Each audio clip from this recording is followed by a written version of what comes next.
Es Vicky Contreras, está con nosotros, es politóloga e internacionalista, además de especialista en chongo, también se dedica a una parte más formal. Y ahora la vemos en vivo. Ahora la por vemos en fin. vivo, estaba en Estados Unidos, en medio del frío, la nieve, ¿te acordás? Sí, toda encapuchada ahí. Encapuchada ya, bueno, ahora ya en Salta. Qué triste. No, bueno, igual de visita. De visita. Vicky, bueno, contanos un poco acerca de... ayer dio un discurso el presidente Javier Milei. ¿Qué tan importantes son los discursos en la ONU de un presidente? Y más teniendo en cuenta, le tiró un fardo a la ONU y las contraposiciones que hay, por ejemplo, entre un Milei con un discurso como el de Lula da Silva. Digo que hoy son los que los comparan justamente por Latinoamérica y todo, ¿no? Sí, bueno, como decías, Milei dio su discurso ayer en el contexto de la apertura de la Asamblea General. Sí, es el debate en realidad la Asamblea General número 80 de Naciones Unidas, y fue el debate. Todos los presidentes, o no todos, pero la mayoría viajan a Nueva York, donde está la sede de Naciones Unidas, para dar su discurso. Lula da Silva fue el primero, dato curioso. Brasil es el país que abre siempre las sesiones, ¿sí? Es el primero en dar el discurso. Esto quedó desde la década del 50, que fueron los únicos que se animaron. En ese momento ellos ofrecieron y dijeron, che, nosotros vamos primero. Sí. Quedó, nada, dato de color. La realidad es que el discurso de Milei fue muy en línea con el discurso de Donald Trump, con una crítica a Naciones Unidas. No hay ninguna novedad que se critica, ¿sí?, al organismo internacional, de bueno, no hacen lo suficiente, hay guerras y qué están haciendo ustedes.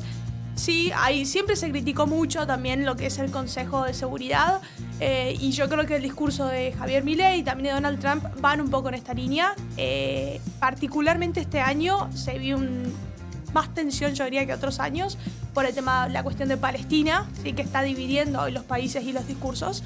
Y en el caso de Milei, bueno, contrasta también con el discurso de Lula da Silva, que sí le da apoyo a los organismos internacionales, ¿sí? No nos olvidemos que tanto Estados Unidos como Argentina se retiró de la Organización Mundial de la Salud, del Consejo de Derechos Humanos, así que el discurso que tuvo no es nada sorprendente y viene en línea con lo que es la política exterior de ellos. El panorama de un auditorio completamente vacío, digo, ¿es lo común, es lo normal cuando habla un presidente? Esto de que se ha mencionado mucho en redes sociales, por supuesto, con un tono más político, con las elecciones, de hecho, nadie le da bola a Milei, pero ¿es lo normal? ¿Es lo esperable cuando habla un presidente? Porque, nada, ayer veía, por ejemplo, el de Colombia, cuando estaba por dar su discurso, el equipo de Estados Unidos, el equipo del presidente se paró y se fue en medio de la charla, como también dando una señal. Digo, todos los gestos en ese momento se puede interpretar como algo. Claro. Lo de Milei ayer hablando y el único aplauso que era el de su hermana, muestra algo político real, y es lo normal en la ONU también,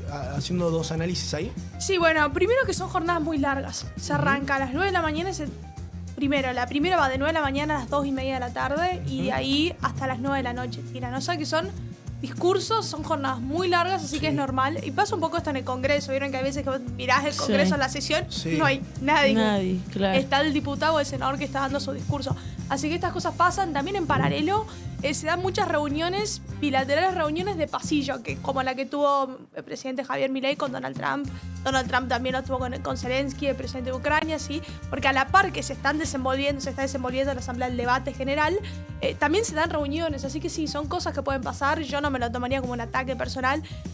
Puede ser que hay veces que decís, bueno, algunos países sí se quedan para discursos específicos que se esperan con más anticipación. Por ejemplo, ahora se está hablando mucho, se ven en las noticias de Francia, por el apoyo, el reconocimiento al Estado de Palestina. Sí. Entonces es de esperarse que para el discurso del presidente Macron iban a haber más personas. Claro. Ahora, esto es mito o realidad. Ayer hay un tuit en redes sociales que muestran distintas reuniones de presidentes con Donald Trump y dice: las reuniones bilaterales llevan por protocolo la bandera de las dos partes. En la de Milei no había ninguna. En la imagen que vimos de Donald Trump con Milei con el tuit en la mano, no había ninguna bandera, ni de Estados Unidos ni de Argentina. Y ahí la explicación que le dan es porque no fue una bilateral como te quieren vender. Esto de la reunión entre Donald Trump y Milei la anunciaban con bombos y platillos en Argentina, como diciendo, che, miren qué importante Milei, tuvo una reunión con Donald Trump, un mano a mano, tremenda la gestión que se hizo. Y por el otro lado dicen, no, lo que hicieron fue una reunión informal, que es lo que vos recién mencionabas, de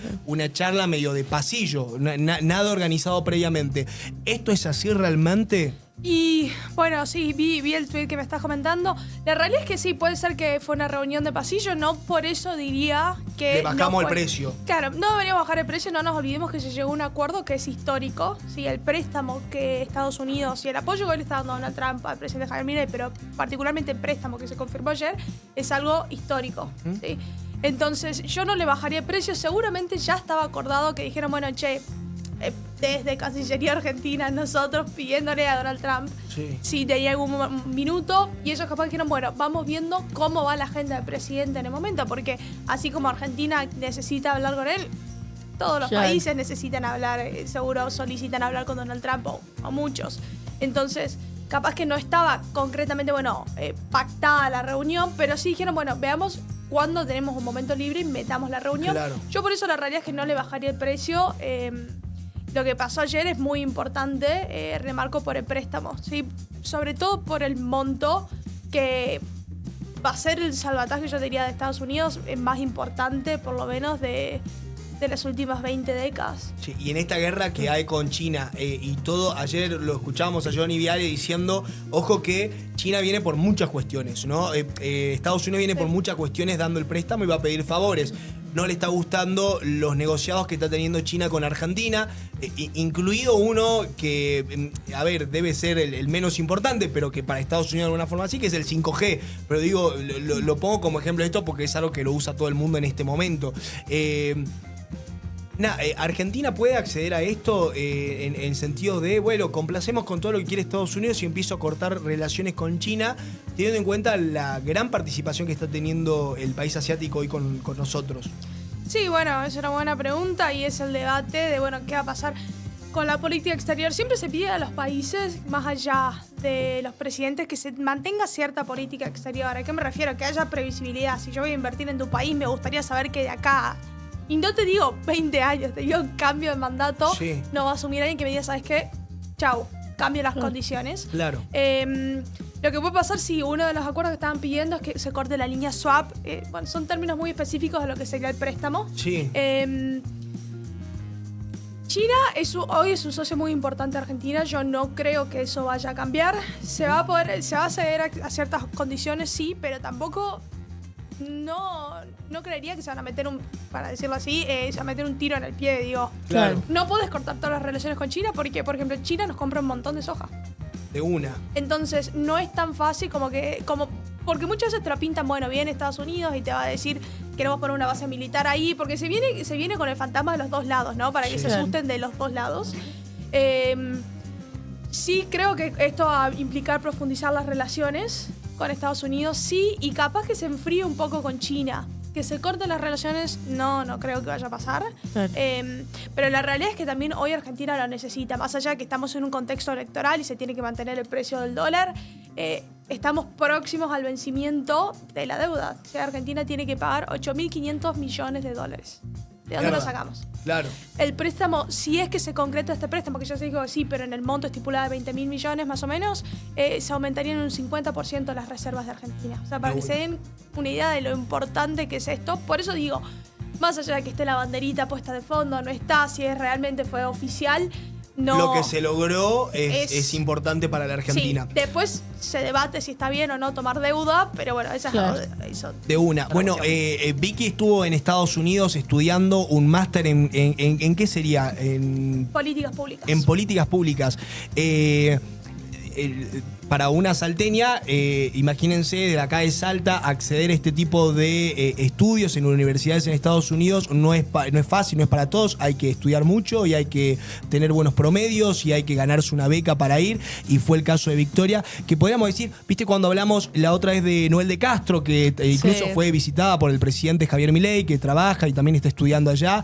Digo, hay muchos casos alrededor nuestro que también suceden y pasan y que terminan de alguna forma siendo parte de nuestros orgullos salteños, porque realmente, como en el caso de Vicky, que se esforzó muchísimo estudiando para poder, imagínense ustedes, hacer parte de sus estudios en Estados Unidos y becada, ¿no? Digo, no es una cuestión, digo, pues mañana si tenés toda la guita del mundo y querés irte a Estados Unidos a estudiar, lo podés hacer tranquilamente, versus a gente que tiene que romperse el lomo estudiando y llegar a esos lugares de alguna forma tan privilegiados que tienen las universidades más prestigiosas del mundo, ¿no? ¿Qué tal la experiencia? No, la verdad que muy buena. Me encantó.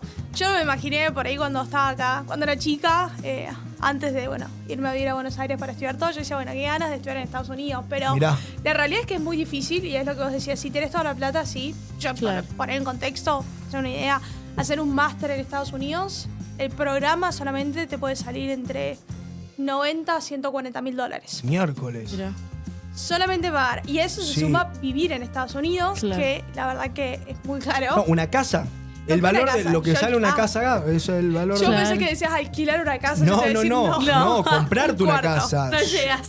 Y allá tenés que, claro, tenés que Sí. Tenía compañeras. sobrevivir. Sí, digo, el alquilar un cuarto te sale $1.000. Claro. Un cuarto compartiendo con 3 personas más. Mirá. Mira. O sea, por ahí, sí, porque se ve como algo, la realidad es que se ve como algo muy lejano, que se puede, se recontra mil puede, y es lo que charlamos ayer, que por ahí en Salta no hay tanto conocimiento de las becas, de las oportunidades que hay. Y que por ahí es más accesible de lo que uno piensa. Pero la verdad que es una experiencia buenísima. Y es como las películas. Pero bueno, Claro. en este caso hay que estudiar también mucho, digo, ¿no? Sí, claro. Es para... Porque allá cuando tenés la beca es como que tenés que cumplir cierto promedio, ¿es algo así o no? Sí, la verdad que no sé si tenía que cumplir un promedio, no me fijé en esa parte. Ajá.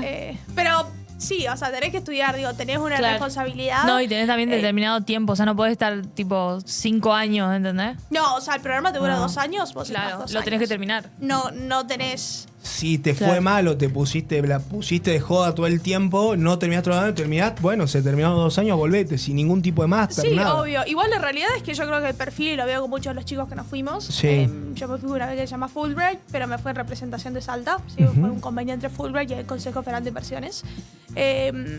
Digo, te preparaste varios años. No fue que un año yo dije, bueno, Claro. me quiero ir a Estados Unidos, me mando. No. Cuando yo dije quiero aplicar a Fulbright, antes de hacerlo al Consejo Federal de Inversiones, fueron años en donde yo dije, bueno, ya estoy con las clases de inglés, Sí. me voy preparando.